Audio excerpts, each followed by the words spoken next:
All right, welcome to episode 5 of the Rocket Science Podcast. Today I was joined by Matt Nichols and Tran of Optimized Performance Systems, which is a powerlifting team based out of Florida. We covered a couple different topics. We really started off talking about the importance of developing a strong relationship with your clients and, how developing that relationship and friendship, in a sense, can really go a long way. And they shared their personal experiences with coaching a lot of collegiate lifters in Florida. After that, we got into athlete buy-in and how important it is to really be bought in to the system your coach is employing, and believe that your coach is a good coach and doing the right things for you, and how important it is to really just be bought into their system.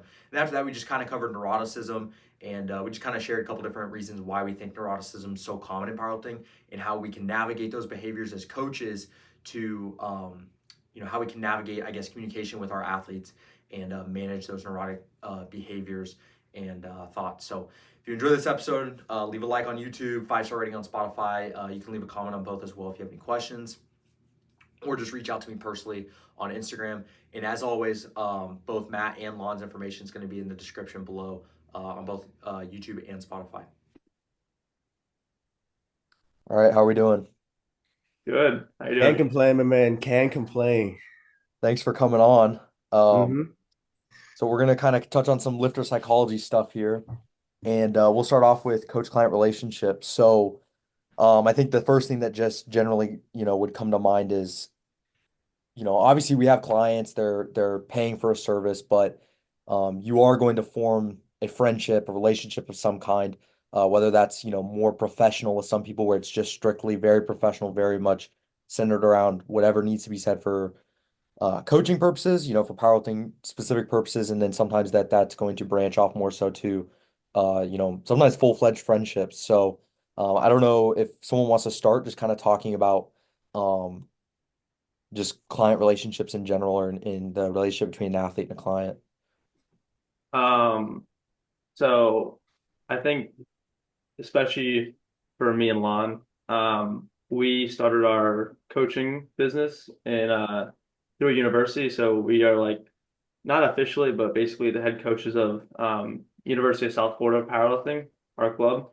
And really our company OPS started from the club starting and becoming a thing. So we started powerlifting, me and him at USF, and over time that club just grew, and through that we started coaching people, and really what I attribute a lot of our beginning success is to just being good to people, being good friends with people. Um, like in our beginning, we weren't the smartest people. We didn't know everything about programming. We didn't know everything about technique. But we were quite literally just good friends with people. And then they trusted us. And I just think it is so important. Um, at least for our business, most of our people that we coach is actually in, we don't coach them in person, but we see them in person like almost every single day because we train with them, which has its pros and cons. But I think I attribute a lot of our beginning success and continued success from the fact that we are good friends with a lot of our athletes. We recently just had an OPS dinner, which is essentially just we had dinner with a lot of people in Tampa because we're based out of Tampa. So we had a dinner with like I think about 20 people showed up, 20 of our athletes, and obviously there's that coach and athlete relationship, but at the end of the day too, we're good friends, and we all just had a good time as friends. So I think that it's very important and very valuable to be able to have that and be able to have athlete retention from that. So Yeah, I think I agree with him too. So I think like he said, we both started out like literally have each of us has like he has like three clients and I had like one.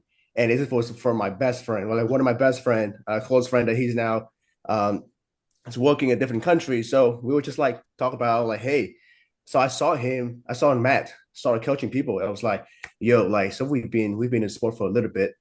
What do you think about starting coaching business and things like that? So, and by the way that we get client, which is basically from friends and from relationship that we have with them. So for me, in my case, one of my friend was like, he also doing powerlifting or lifting and things like that. So I was like, yo, I have some experience in powerlifting. You just started out, you want to, start a gym, build some muscles. How about let me just train you and things like that. And so back then it was all free. We didn't, I don't think we charged people anything. It was just like literally friends and like, hey, let me help you out because I think back then I think I know a little bit of something, so I could help you out. And I think just because of that, I mean, we really think that relationship between coach and athletes is very important just because I think it's the backbone of everything for me because I mean, yes, at the end of the day, it's a business thing. You know, we do business, but then it would take a business to the whole different level if we have a really good relationship between coach and athlete. Because again, you know, some people could make a way better progress than some athlete, but just because we have a better relationship, a better communications. That's for me. That's key. Like you know, and I think at the end of the day is very important when it comes to the relationship between coach and athlete. But yeah, just I'm on board with Matt. Anything he said, is you know I agree with it. Yeah, I agree. I think we're probably gonna get into trust and buy-in later on in neuroticism, but I think all of this kind of does boil back down to just the base relationship between athlete and client where the coach obviously has to set boundaries, but if that relationship is solid, you're gonna see higher, like you said, higher retention rates, just more buy-in from athletes. Athletes are and you made a good point where you said someone who there's a good relationship with their coach likely is going to make more progress than if there's not a good relationship. And that I think does boil into the buy-in as well, which we'll get into. But I think your coach being someone you like as a person, like being a friendly person or just someone they can see themselves being friends with is something that is important, right? Like having a coach that's friendly who can manage your specific personality properly is going to be beneficial. And I think that's something where I think some people don't realize that like everything coaches really do. And I think a lot of the times like we are managing personalities as well as just programming and technique.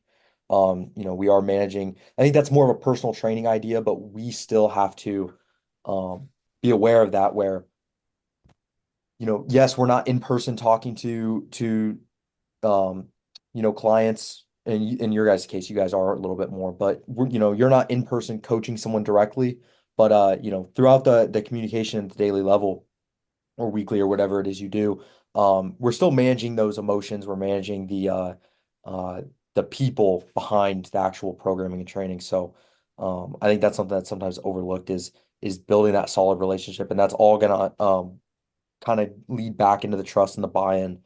Um, with you guys, so you guys coach a lot of people, or not coach in person, but you have a lot of your athletes there at the gym with you. What you mentioned, there's some pros and cons to that. What do you think those pros and cons are? Yeah. Oof, man, this could me and Lon could go all day about this. We could rant all this about this, man. There's Uh, yeah. I'll say pros, right? Like, we get to develop that really tight-knit relationship with all of our athletes. And like tighter than you could just get from just texting over WhatsApp. Like we go to birthday parties together. We go to just family celebrations, like all kinds of stuff. Like we're there. We're their coach, but we're also their friend. we Um, basically and almost train together sometimes too. We yeah, share facts, we just like talk, and we just like basically like training partners sometimes. yeah, training partners. So that I mean, so that it is nice though. Like we get to see, their training in real life in real time. Um, but that also leads into some of the cons, which is what Lon and I have had years of battle with, which is like the fact that we are very easily accessible because we're right there, and people can sometimes take advantage of that in person. And when we first started out, like we understood the fact that, this is how we're going to grow OPS is the fact that we are willing to do in-person coaching. We are willing to take 10, 15 minutes, maybe an hour out of our workout to help you with your deadlift technique. Um, that is what actually led us to where we are now. But on the flip side, with us now being, a little bit more established, we've had to set boundaries where like, unless it's like urgent, don't talk to me while I'm training, kind of deal. And that's just for the sake of me and Lon are both athletes ourselves, and both of us are very passionate about becoming stronger ourselves. So it's a very delicate balance between being an athlete and being a coach. Um, so yeah, there's definitely a lot of pros, and it's gotten us to where we are. But at the same time, now that we are where we are, we've had to set a lot of boundaries, and it's taken time to make those boundaries firm. But we're in a lot better spot now.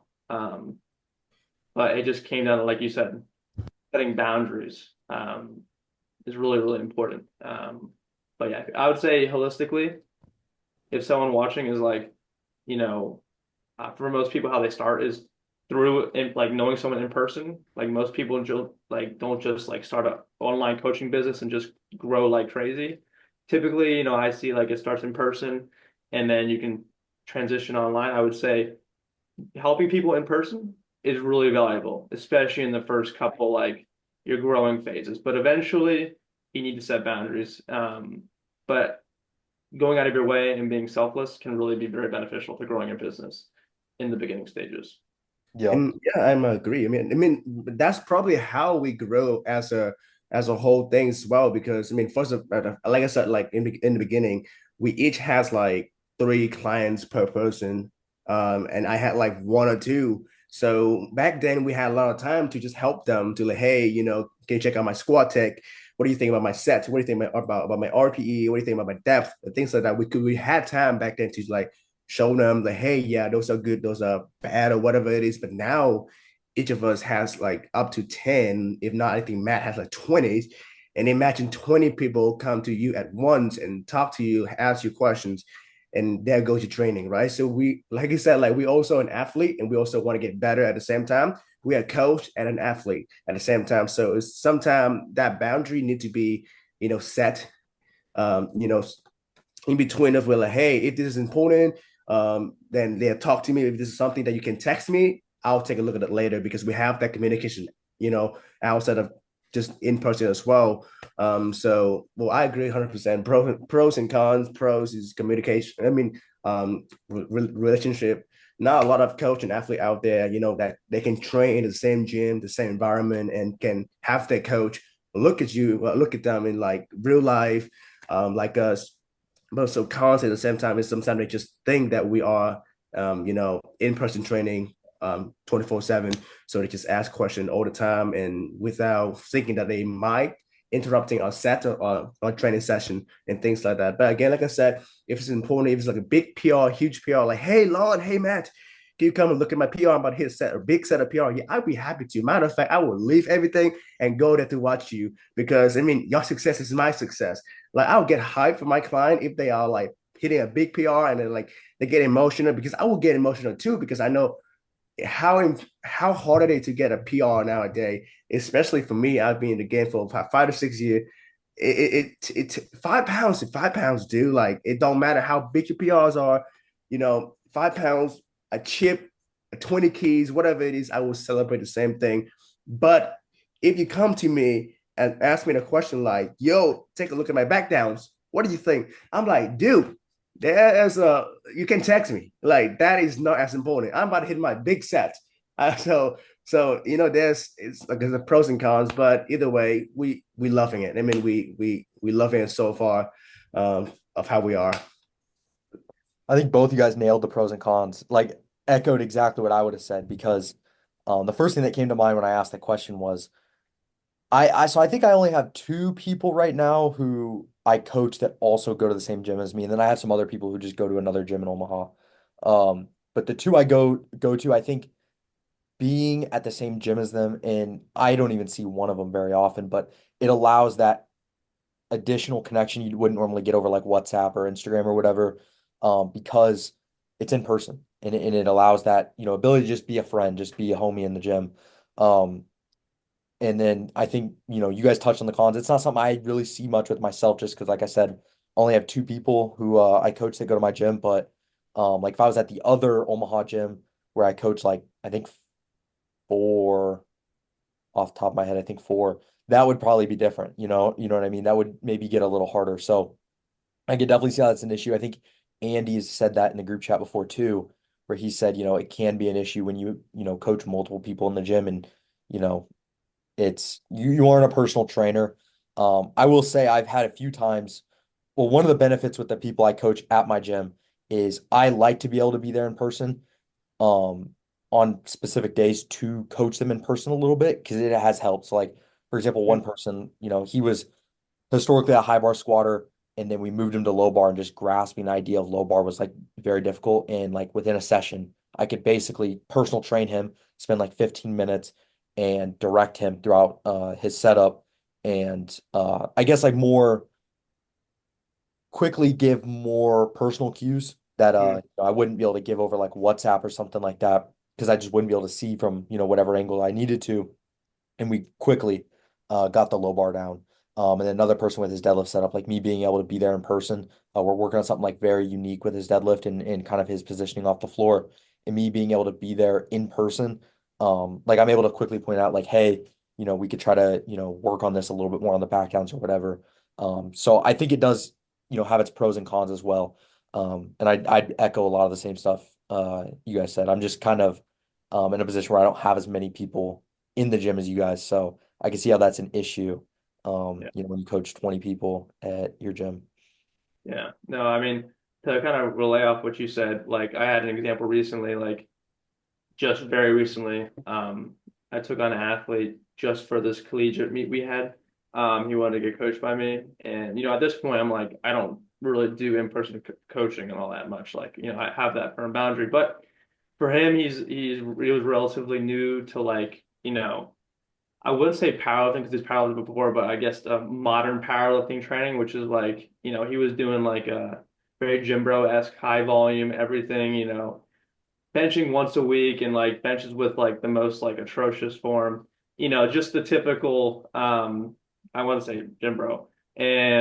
But I was like, hey, you know, because we have this meet coming up in about 8 weeks, tell me when you're going to go to the rec center. I'll meet you there. I'll run you through SBD. I'll help get you a solid foundation of technique, just so that, when we do go through normal operations of business, which is just WhatsApp, we aren't having to do a massive overhaul of everything over WhatsApp because it quite literally is just a lot easier over in person. So honestly, as much as it took time away from me in person, it probably saved me time sending messages over WhatsApp, trying to explain technique. So um, that's the I wanted to say that example because I mean I think we're fortunate enough, and just like you for your select athletes, I think utilizing that can be beneficial. It's just you got to find the balance. Always find the balance. Mhm. Yeah, I think you make a good point there where that initial setup sometimes is kind of extensive. And this isn't necessarily more of a relationship thing, but like one thing I do when I'm onboarding people is I'll make a whole video just like whatever technique stuff we got to go through just to get it all out there so that way we can initially begin to work on it. And then that might be all three lifts, that might be one of the lifts, that might be none of the lifts. It just depends on what we need. But that way you can kind of avoid the initial um needing to explain things over audio or text, and you can just get it all out in video. So it's kind of a similar setup. To kind of piggyback or I guess segue back to seeing people in person though. Do you guys coach? I'm assuming you guys coach people who don't go to your gym. Do you feel like the benefit? So like I have some people who are like local enough that like I go to their meets because the local meets are the same local meets I would be attending. But they're not local enough that I see them in the gym. And I think the benefit, there's a big benefit to being able to go handle people in person that and I think it further strengthens that relationship. Where, if they have a good day, right, they're gonna be, even further bought in, especially when you're the one there calling the numbers. I don't know if you guys ever noticed anything like that. I mean, absolutely. Again, we're fortunate enough that most of our athletes are based out of Tampa, Florida, or like Orlando. All within the same realm. Like literally Tampa, like all of our athletes basically Tampa. I have like only a shout out to Olivia, Diego, and Wes. Those are my three out of state people. But yes, we get to handle a lot of people in person. Like we just had our collegiate state championship. And I think OPS in total probably had probably 15 to 25 at somewhere in that range athletes competing. Um, and obviously we weren't able to directly handle, but I personally was there calling the shots because I can't do one-up time for 15 people. That's like literally impossible. So we had a whole system where I had other people handling each person and I called the shots for the attempt selection. But it is so valuable because number one, you get to be with them on meet day. I think a lot of athletes do value having their actual coach. Like I haven't yet. I can't wait for the opportunity to one day be handled by Steve. Um, Obviously, he's very selective at this point with what meets he goes to, which is rightfully so. But being able to be handled by him is something I really would look forward to. So I think on the flip side, my athletes really look forward to being handled by me. Um, and I think it's very valuable, and you get to celebrate the success in person. Like that's just awesome. Like after me being there in person, is just so cool. So I think that also develops that athlete relationship, that trust. That again, I think contributes to, I think all of it contributes to retention, which I think is something that's huge in powerlifting coaching. Mhm. It's tough with so much competition. Um, so yeah, that's what I would say. We're fortunate enough to have the opportunity to handle a lot of people in person, and it's really valuable, really cool. Yeah, Well, so I think why as well. I agree with him. So like most of our successes, I mean like we have a very small, I would call quote unquote small circle because we have most of our athletes based in Tampa, like St. Pete, Orlando, and things like that. So I think that is, I would say, kind of a cons, also it's a pros at the same time because our relationship is so strong that whenever they compete, we be there for them. So we always there. So we at least we try to make it to be there for them whenever they compete. So I think the thought of like having your coach by your side when you're competing is absolutely insane. Like it feels good to just have your coach handling you on meet day. Like for me, my coach is, I mean, she used to be in Tampa, but now she's in Ohio. Like I miss her by my side whenever I'm competing. So I just hope that maybe one day, hopefully this, I mean, my next plan competing is going to be at CNET. So hopefully she'll be there on the day. That would be awesome. If she could make it. But either way, but like I just know that feeling of like missing having a coach by your side on meet day, and I mean I just can't explain. Like it's just it's a good feeling to just have like, hey, can you handle me on meet day? And your coach said yes, I'll be there. I mean it just basically is a have a win. You win have a battle right there already because your coach know you mentally, know you physically, know your training, and know how to calm you down on meet day, and know when to tell you to shut up and no one to tell you like, hey, it's time to go do your thing. So it's like you don't have to think too much. You don't have to like explain to somebody that you don't know that handled you on midday, like, hey, this is how I want to be handled. This is how I'm going to do things. This is how my training looking like. You don't have to do none of that. Your coach know everything. All you're gonna do is just shut your mind off and be you and lift on the day. So that's what I'm saying. So like I think pros and cons. So our pro is that we have that close circle that we're able um to take care of and be able to build up that small circle. And hopefully one day we'll get, more a bigger circle to, like Matt got some 3 people out of states, and hopefully one day I get some people out of state as well. yeah, I think meet day handling, that's my favorite part of the sport. Like my favorite thing to do as a coach. Like being there in person and handling, calling numbers on the day. That's my favorite part. Um, and I think, again, a lot of that goes back to just being there for your people and uh, you know, more firsthand than some random handler of the work that's gone into this. And it's always really fun to see. Like one of my favorite moments coaching so far is last meet I handled at my client. I think it was our fourth meet together. Um, Pulled his second attempt deadlift, solidified the CNATs total, which was awesome. Then he went out and pulled 600 on his third for like a huge PR, and obviously that's a milestone number 2. So just moments like that, moments where that third deadlift gets locked in or whatever the case may be. I think is always really fun. So we'll start transitioning into the trust and buy-in because this is something I think and this kind of goes into neuroticism too. So I guess we can kind of cover both of these here and spend some time on this. But this is something I think is super important. I think you guys would probably agree that you have to trust your coach. Flat out. Like you just have to trust your coach, or it's just not going to go well. I don't know if anyone has anywhere they want to start, or if not, I can kind of start things off. I mean, I guess the way I would like to frame this, and I had recently had a conversation with an athlete about this. And it's something that I frequently have a lot of conversation with my athletes because of the fact that we are friends with a lot of our people that we train, like naturally. I want to say the lack of obedience because that sounds terrible. But naturally, when Yeah. you're someone, you're less likely to listen to them from like an authoritative position. Um, so um, recently, I had a conversation with an athlete and how like athletes who come from team sports, I feel like are in a lot better place than people who don't play sports before powerlifting. From like the athletic development side, obviously, but not only that, the fact that if you're on a team and your coach tells you to do X, Y, Z, you do it. Your coach tells you to do jumping jacks, you do jumping jacks, and you don't talk back. You know what I'm saying?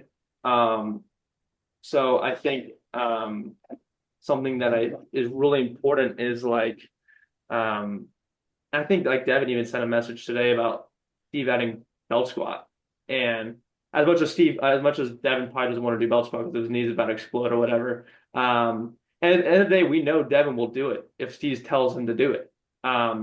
Just like for me, if Steve tells me to go do an AMRAP of push-ups, then go do an AMRAP of deadlifts, like, all right, Steve knows best, you know?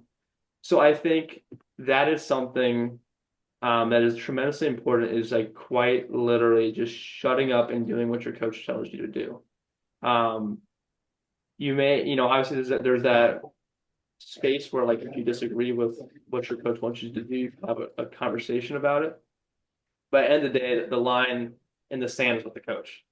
Um, so I think teaching that to athletes, I think like in your case specifically, um, I think it's easier to have the like more authoritative position because you coach primarily, I'm assuming a lot of people just out of state or, not the same gym. And like that friendship didn't develop first. It was first coach and then you became friends. For us, it's friends then coach.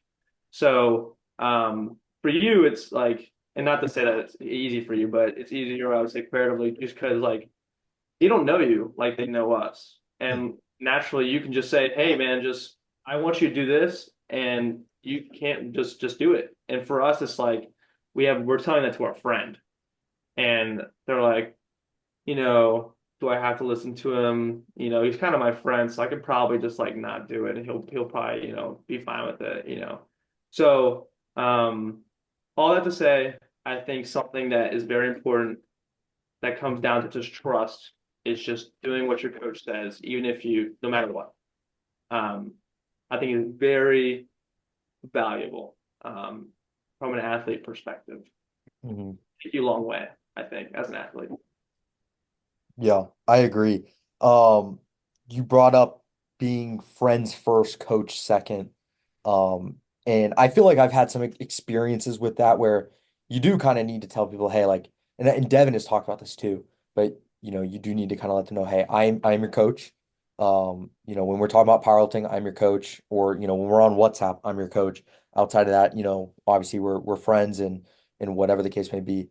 I don't currently have anyone I was like real, like I would say maybe two that I was like friends with prior to coaching, Mhm. off the top of my head. Um, but I think both those instances are um positive experiences. And I think it's just because like the I want to touch on something here, but I think the first block is really important for that initial buy-in. But I think Yeah. in the one case I have where I was, very good friends with someone prior to coaching them, and that first block went super well, and I think it was immediately like they're like, "Oh, I'm bought in now." Like, I believe in the system and what's happening because block one went well or things early on went well.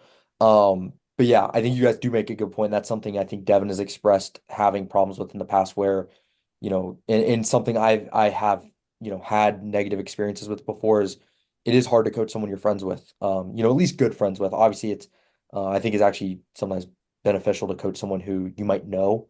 Yeah. But like if you are like friends with, like training partners with, especially for a long time, and then you try to go coach them, especially depending on how that kind of relationship is, it can be really tough. It can be really tough to kind of be that authoritative figure.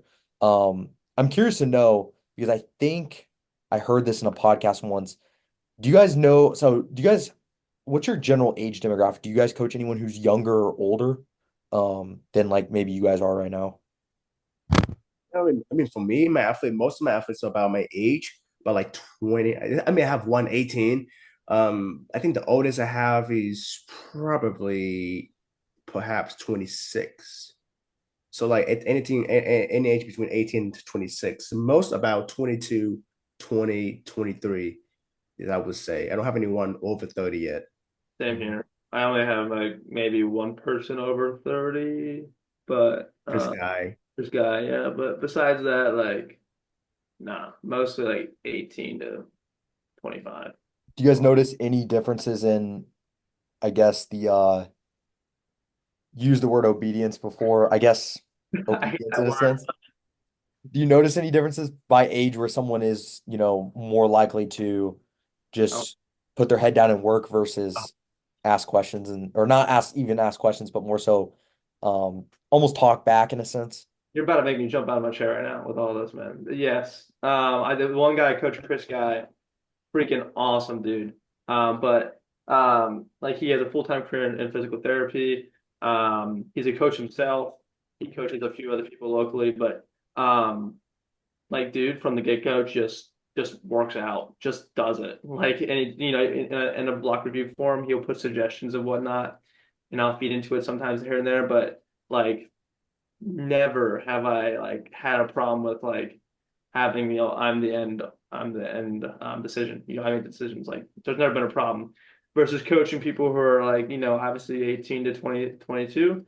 They're a lot of collegiate students, and yeah, they can. It's quite different. So long story short, yes. Not to jump out of my chair, but yes, yes. Don't jump, stay there. Yeah. Yeah. I coach mostly I'd same demographic. I'd say my average demographic's between, you know, 17 to 25-ish, 24. So I don't have like a huge wide sample size, but I have one client who's 17 and he's great. Like no issues with me having to, like there's not like a super high level of neuroticism due to lack of buy-in, I should say.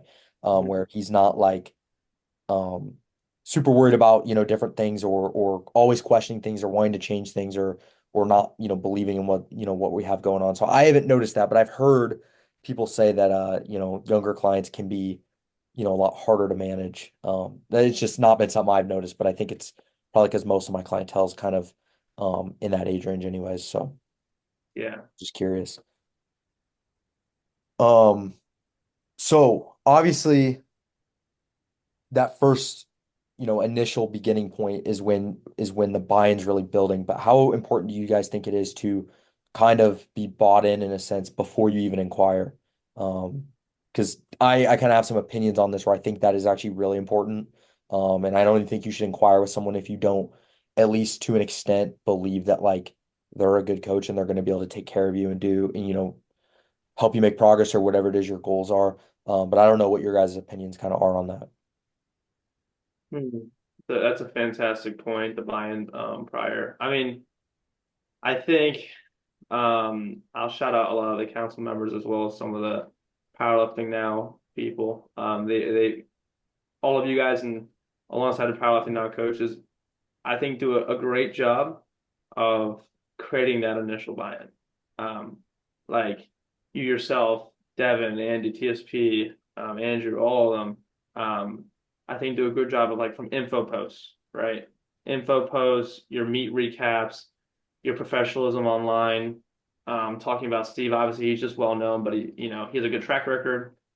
All those things I think are incredibly important. So um, I think that is obviously what attracts athletes and um, developing a developing a track record takes a long time, for us newer coaches, right? As well as even like minor level coaches, it takes time to develop that track record, but really track record is what, brings people in.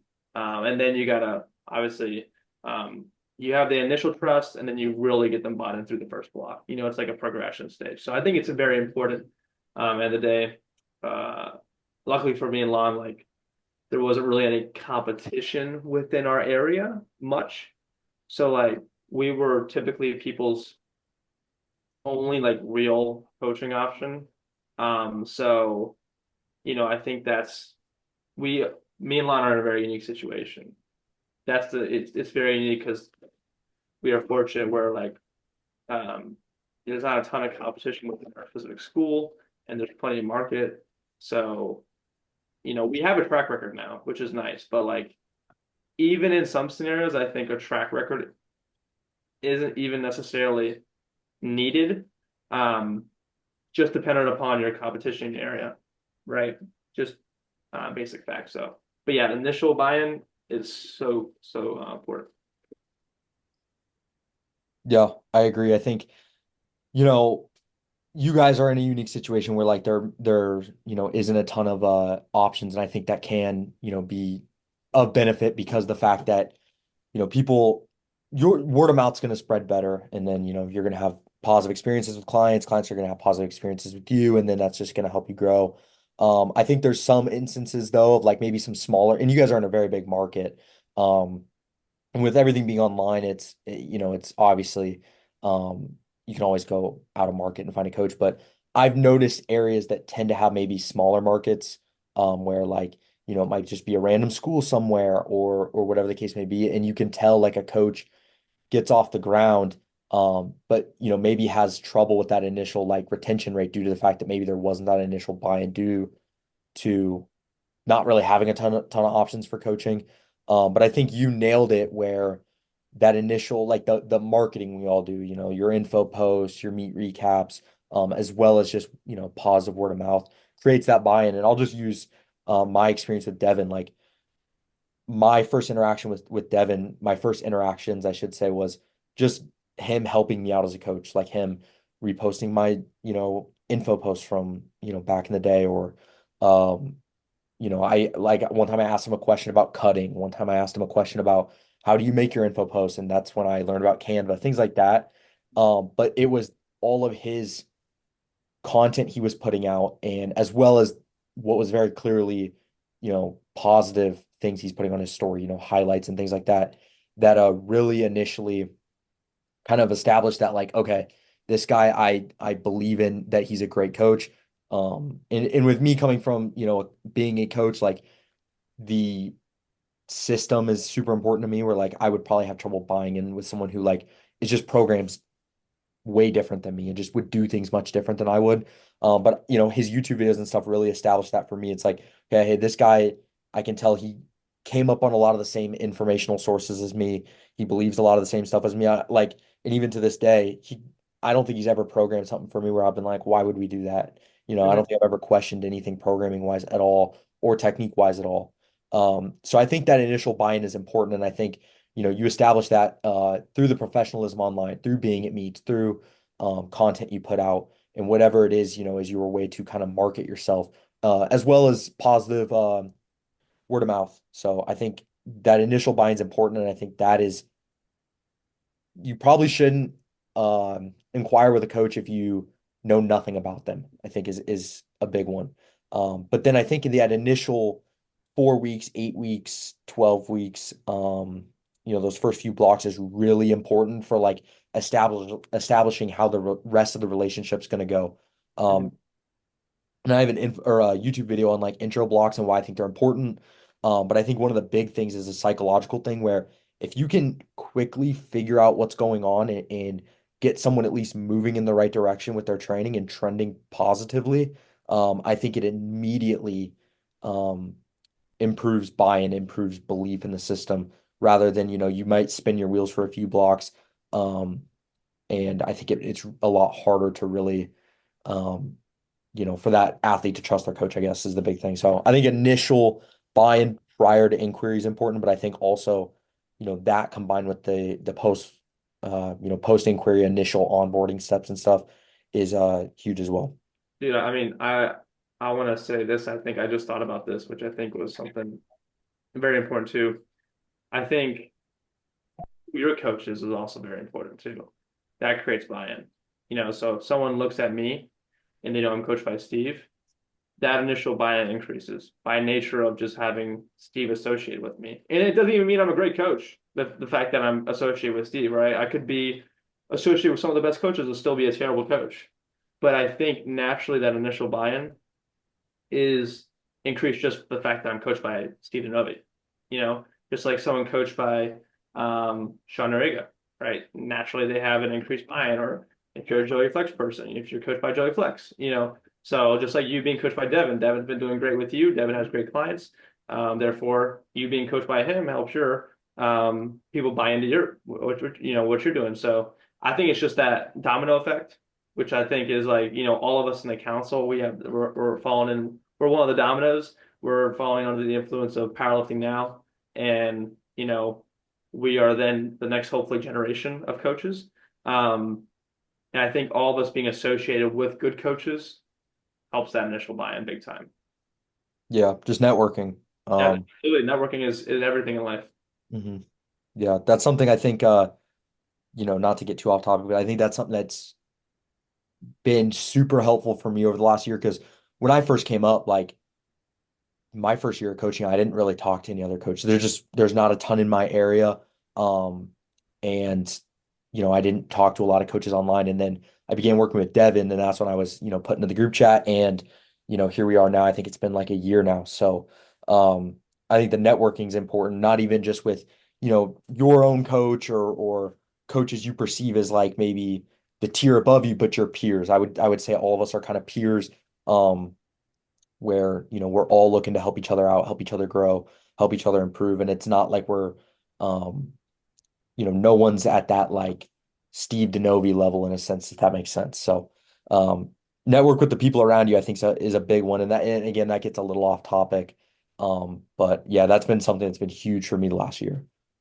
Very important network. Very important.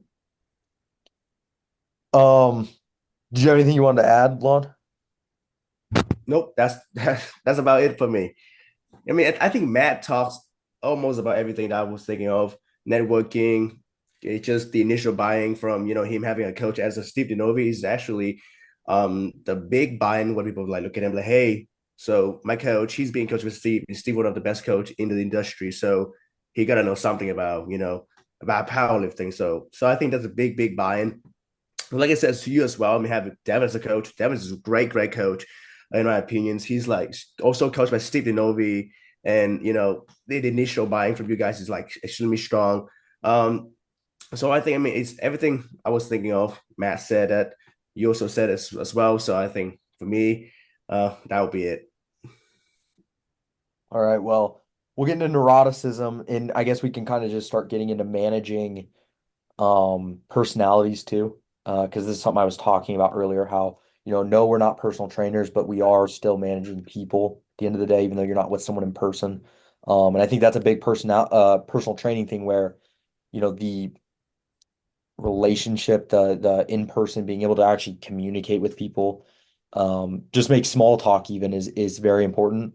But I think in an extent with powerlifting coaching, we are managing, the personalities. I think that's something that's sometimes overlooked is being able to actually manage when people are, you know, um, frustrated with themselves or whatever the case may be. They're getting over I guess overzealous about load selection, things like that. So I don't know who wants to start things off, or I can start them off as well.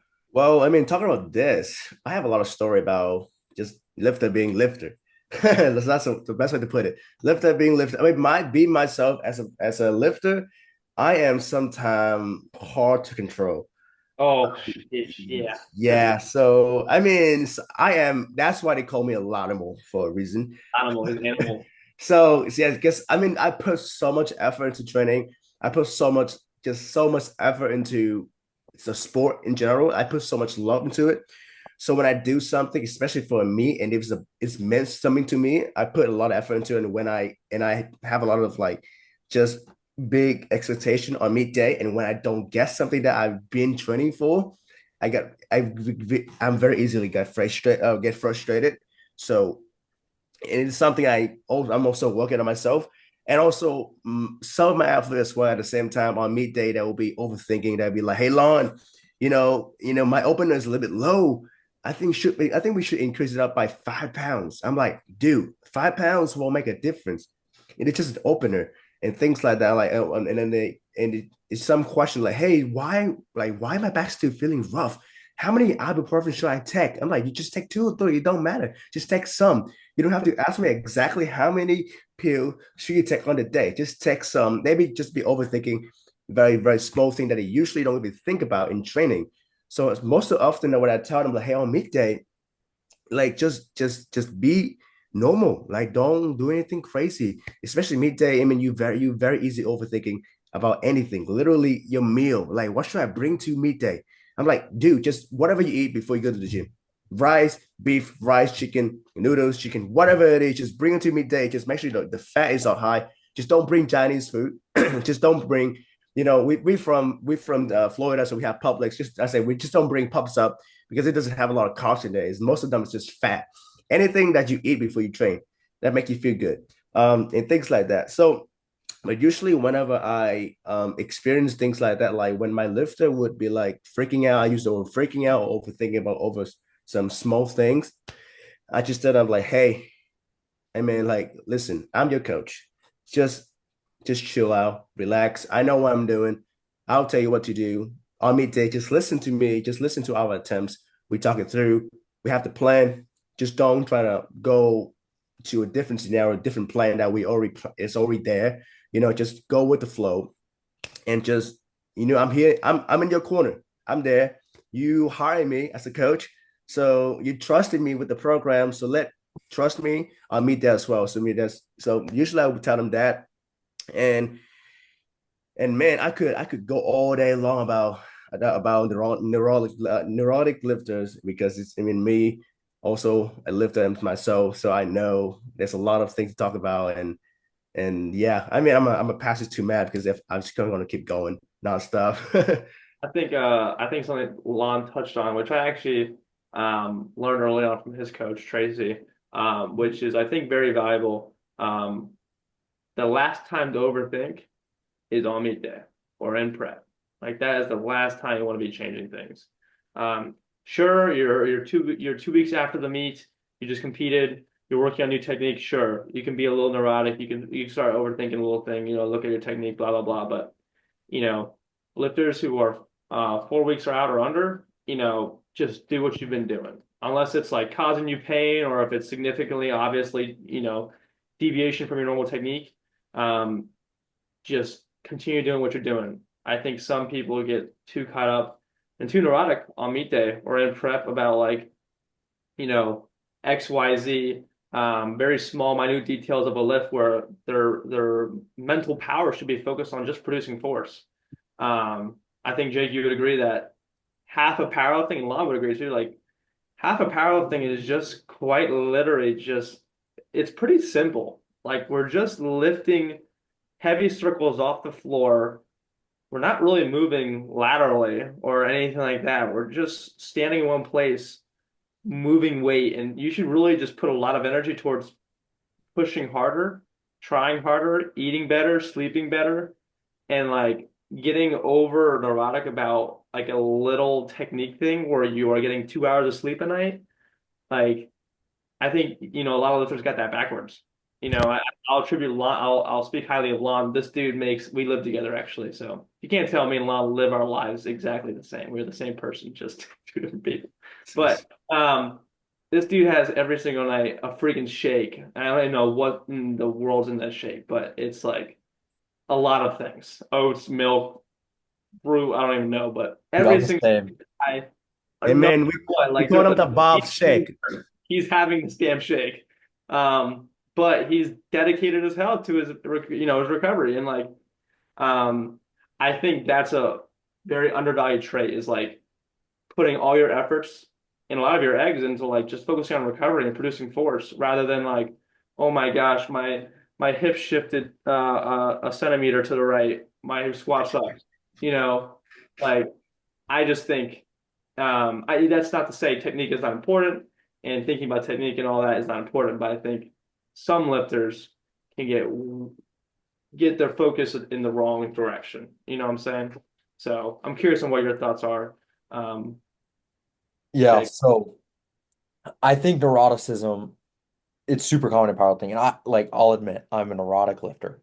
Uh, Um, I've gotten a lot better at like not showing it or better at managing it. It used to be really bad, but I'm better now about where I won't show it or I won't. Devin probably doesn't even think I'm neurotic anymore. I'm still neurotic.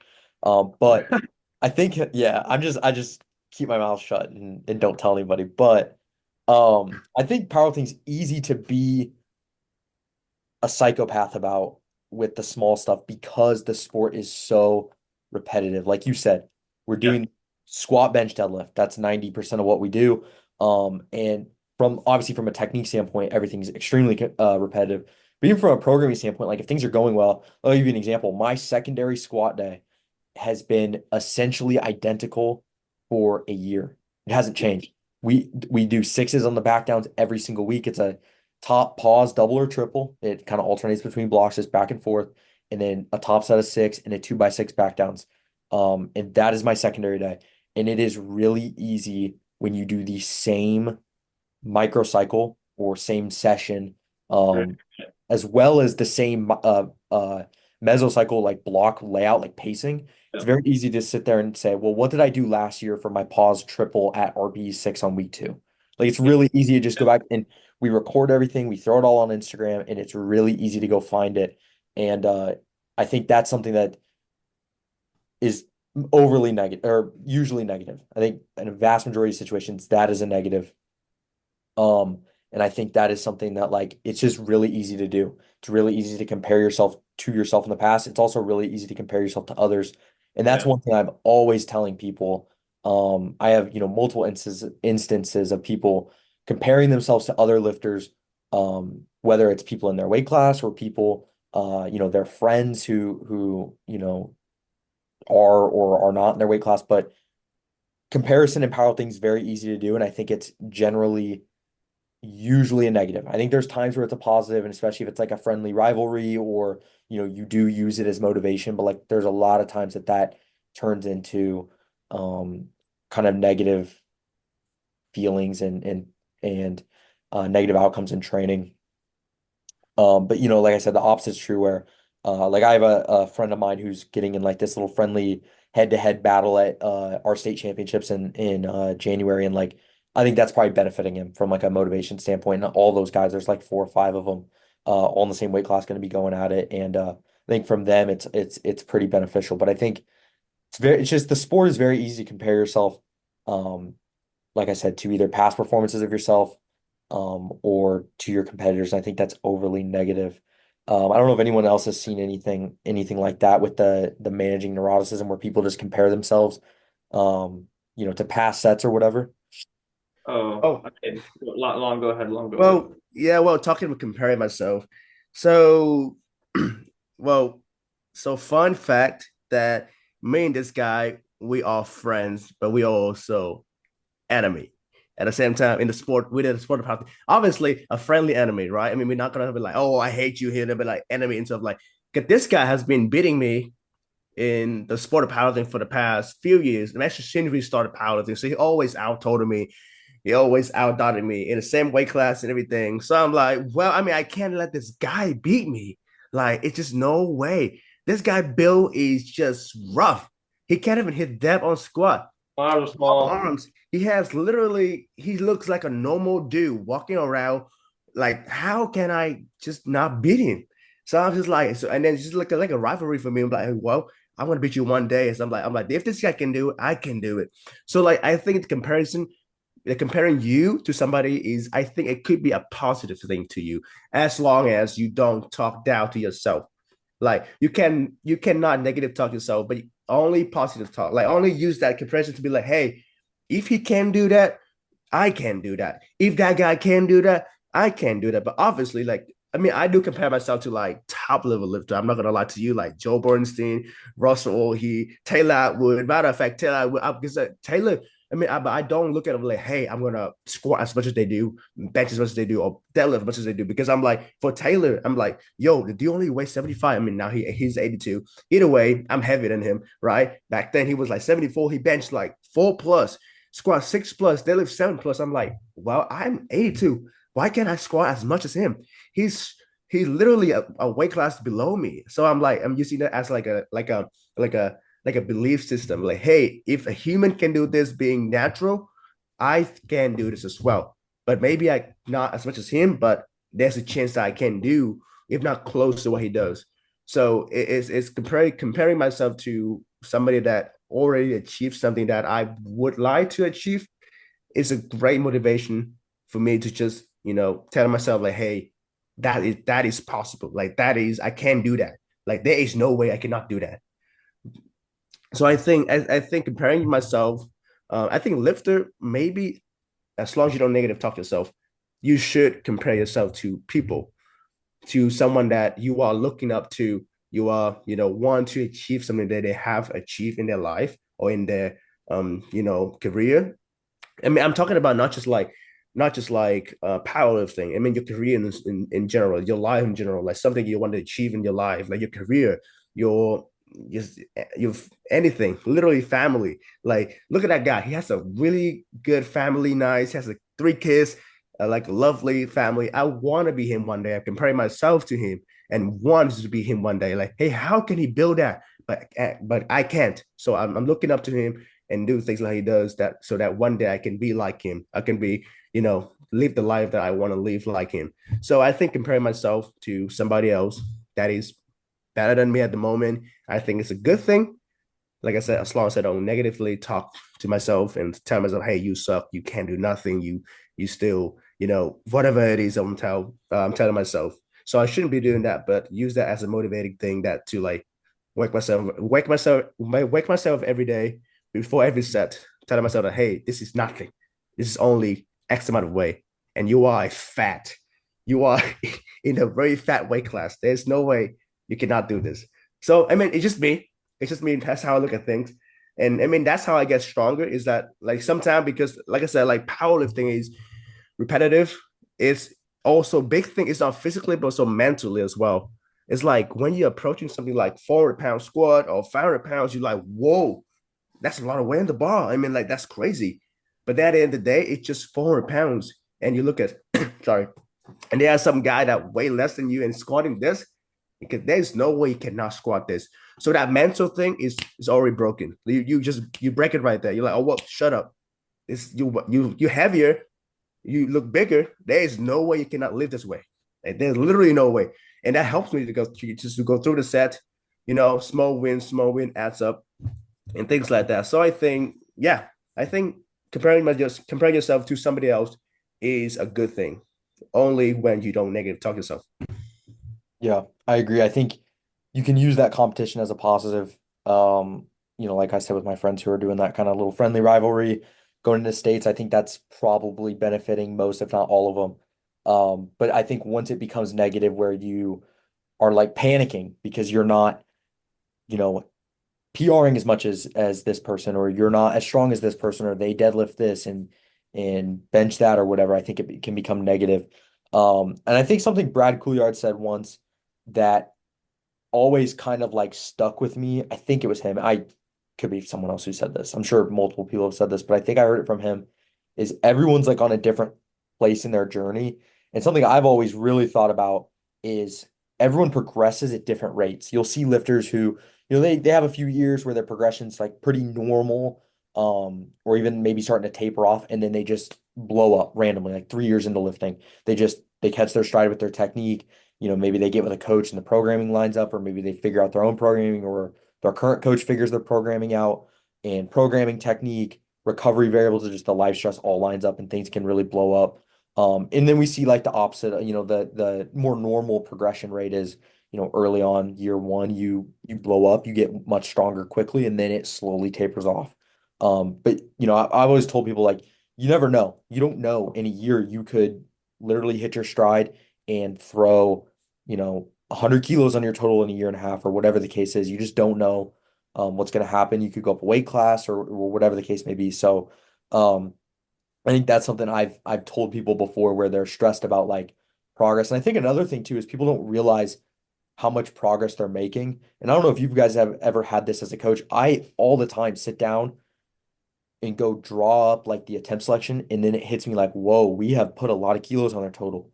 And that's not something that I think is noticed sometimes, just because we're not seeing, we're seeing multiple different rep ranges throughout the year. We're not just hitting singles. And I think sometimes, you can forget where those PRs were, where those meet numbers were. And then you go look at the attempts and you're like, wow, I'm gonna go put 30 kilos on my total or whatever the case may be. And I think sometimes too is you don't look at the whole grand scheme of things of the entire total. Sometimes as an athlete and a coach, you'll just look at like, oh, well, we've put about 5 kilos on their bench, 7 on their squat and 7 on their deadlift. And then you realize you put all that together, that's a big increase in the total. So those small wins will add up, at the end of the day. So one last thing I guess I just thought of that I wouldn't mind asking quick when it comes to managing personality, managing neuroticism, is what are your guys' opinions on mid-session communication? Because we talked about this, I think, like episode 1 when I was with Andrew and Madison. We talked about kind of mid-session communication. I think it's become also more popular to not allow athletes to just communicate mid-session all the time. Real quick, just before we wrap up, what are your guys' opinions on that? I would say holistically, I think um, teaching athletes how to operate themselves and handle themselves in training is important, aka not having to send mid-session feedback.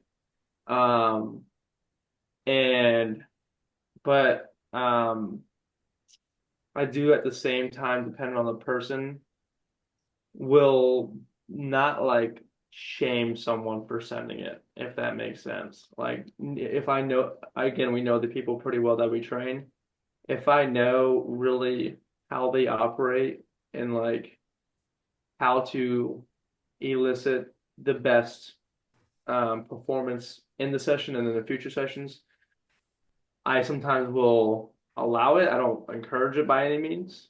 Um, but it is very popular nowadays, like you're saying, to like have a hard no, like mid-session, and that's how Steve is with me, pretty much. Pretty much hard no on unless like something like is incredibly urgent happening, which I think is a very good policy, generally speaking. But again, specifically in our scenario, we are very close with a lot of people we train, so that boundary from the get-go has not been established. So it's been hard for us, at least in my scenario, to establish that boundary afterwards. So not that it's something that I commonly deal with, but it's something that I do have grace for at some times. But I do think the policy should be you should be able to handle yourself. You shouldn't be asking what your last warm-up should be, probably. If you're, especially in the scenario that someone's like freaking out about missing a top set, you you know you got to be able to handle your own emotions in some fashion and just take it in and move forward. You know what I'm saying? So, um, hopefully that makes sense. I guess it's finding a fine balance, and I would lean towards it's probably not good to have that happen. Um, but yeah, I agree. And I'm not overly strict with it. I know Devin's very much like hard no, which I think is the way to go. I think if you're going to go about it, obviously unless something like, urgent happens, pain, whatever the case may be, hypo in the program, something like that. I think generally though, telling people, hey, hold off on messaging me until post session is the way to go. I have some people who they just like to message mid session, but it's not because they need a response. It's just that's their workflow. They do a set and then they send it, but they're not necessarily like, how's this look? Does this look okay? yeah, agree. Yeah. Where they'll send it and they'll be like, oh yeah, this set moved pretty well. But they're not asking, For they feedback, they're just yeah, saying yeah. They're not like needing me immediately. And so that I don't ever really get, on people about that because it's like that's just their workflow. That works for them and that's fine. And usually I let like the videos all come through and then I'll go back and look at them all in one go. But I think mid-session messaging when it comes from a negative space is really bad. I think Yes, I it's agree. Yes, I agree. Yeah. bad. Where if you're mid-session, like my deadlift sucked, this was so bad, and that emotion is obviously going to be high early on in the session, or I guess during the session. And I know Devin has even said before, we're like, just take a step back, we'll talk about it tomorrow type of deal when the emotions come down or the frustration can come down. And Steve has probably said, similar things before. I'm sure he would echo that. And yeah, there's been times where like someone is kind of very emotional where it's like, I'm just gonna leave it on red for right now. I'll come back in a few hours and we'll kind of, touch base then Yeah, to absolutely. see how things went the rest of the session. Because something I think too is people get so negative about themselves and then they maybe text their coach and they're frustrated. It's like, okay, so maybe the first 10% of the workout didn't go well because your top set didn't, moved at 8 instead of 7. You have all your back downs still. All that work can go well. All your accessory work can go well. You can still bring intensity, bring focus to that. And I think Yep, that's something that when you do get overly negative mid-session, like it can chalk the whole workout up really quickly. absolutely. So I think with the mid-session stuff, I always tell my people generally just try to hold off. And the other thing I tell people is your workout is so planned out to a T. You have RPE, you have a load suggestion. Um, you've had a block video explaining how to work through this specific workout. So you should be well prepared to handle your session. Obviously, things come up. But like generally, you should be well prepared. But I don't usually get on people too much, but I do think it is better to just send it all at once at the end, and give the overview just because there's less negative emotions I think involved when things do, go poorly. So, Right. um, I agree. I mean, actually, I have a one example, like literally just happened recently. We're talking last week. Actually, this week. I think it was either this week or late last week. One of my clients, so she's been experiencing some like low back pain kind of deal for a bit. We're talking blocks, but I was like mild pain, kind of like below 5, kind of deal, below 5 out of 10. But then until after the meet day is when it's really flared up and everything. So I was like, well, this is our first block together. I mean, a first block, get back post meet. Let's take things easy and everything. And and first day, go to the gym, she hit everything, right? I mean, low bar squat, bench and everything. And then the back started to flare up so bad that she was texting me at the moment. She's like, man, maybe we got to stop, deadlifting, squatting overall. Maybe I just only need to, I only have to bench for now. No more squat, no more deadlift for the rest of the block and everything. And she's making things sound so awful and everything. So I was like, hold on, is this really that bad? Like, I mean, just calm down. Like, so I agree with you. Like, we should wait unless if it's if that is your workflow, right? You do a set, you send, do a set, you send to make sure you don't forget sending your videos to your coach, then it's fine. But if you let your emotion mid session get to your responding, getting to your feedback to your coach, that will be something that you shouldn't be doing because later on that day, she texted me like, "Hey, Lon, I'm sorry. That was literally me being, in the moment and being extremely negative toward myself. Now I would kind of I look at a dumb during that time. But what I meant to say was maybe we should take a step back, blah blah, and then maybe do some recovery work, blah blah. But at that moment, she was like, no more work, no more squat, no more deadlifting. She was freaking out, and she texted all of that to me, and that also make me freaked out at the same time. I'm like, well, what's going on? Did you hurt yourself? Like, this sounds really bad and everything. I was like, well, now not only you freaking out, but also I'm asking myself as a coach, freaking out at the same time because what did I do? Like I didn't know it was that bad, but now it turned to something that we could like maybe potentially like take like 3 months off of our training because we also prepping for collegiate nats coming up in 19 weeks. And if this happened, it won't be fun. So I was like, hold on, please don't tell me you actually do something to get back. But yeah, I think it's important as well to just like kind of cool down, everything cool down. If it's like a bad set or like, oh, it didn't move as RP8 but move like RP10 or something like that.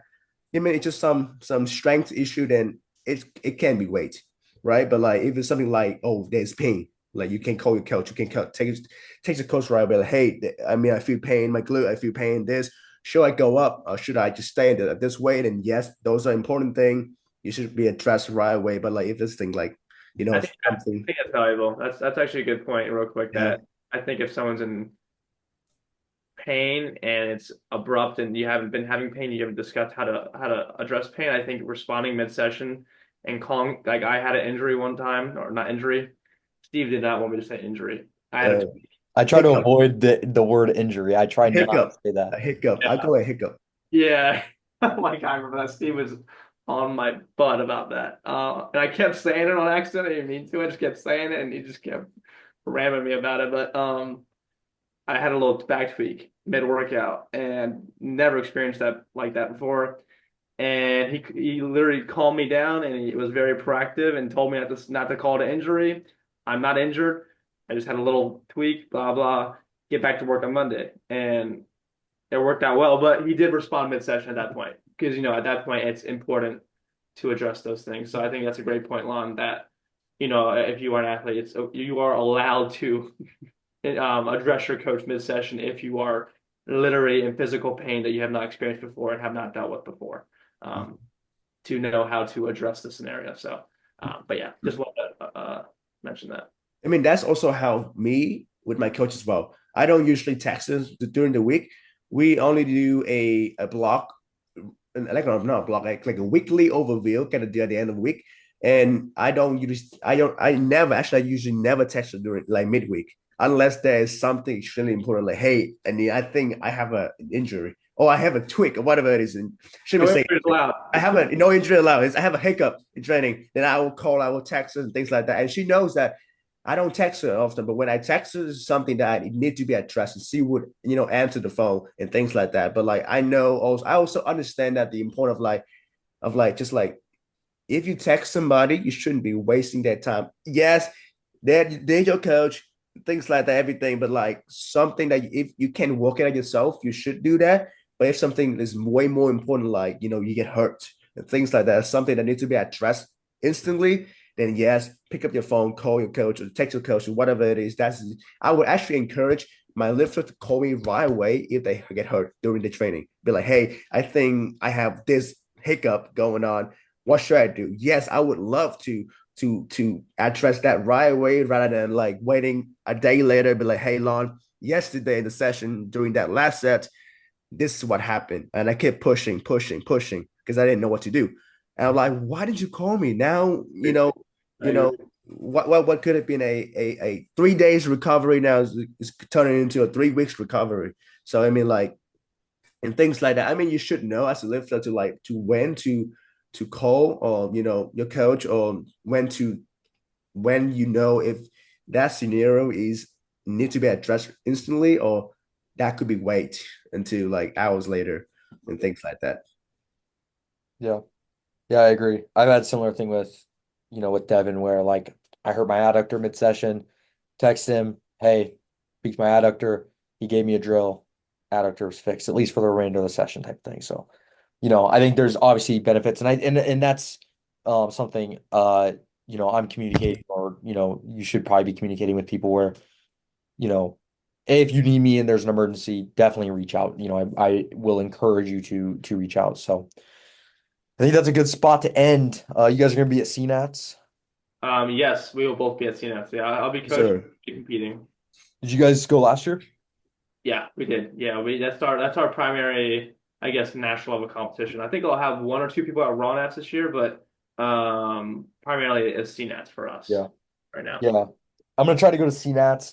I've got right now, I have one doing USAPL Collegiate Nationals. I have one doing Powerlifting America Age Division Nationals, and I have one doing USAPL Raw Nationals. Dude, you got all the nationals covered. Good I, Lord. I have all the nationals, it seems like. Last all year the I national.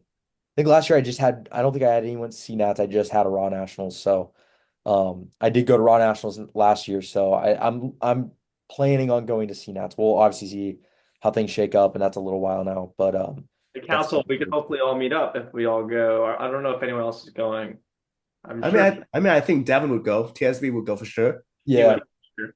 I know that. That's that is a for sure, 100%. There's no way TSB wouldn't be there. We gotta meet up though. That'll be fun. Yeah. That'll be good stuff. Yeah, nationals I met like Chris was there, Devin was there, Eric was there, Andrew was there, so I met all them. But I think that was the only ones from the group chat. So Yeah. Yeah, well, where can everyone find you? I'll link everything below, but where can everyone find you guys online? So it's primarily Instagram, Nichols.ops, and then Lon's is Lontron.ops, and then our company Instagram is op.systems. So everything you can want to find about us is on our Instagrams. So yeah. All right.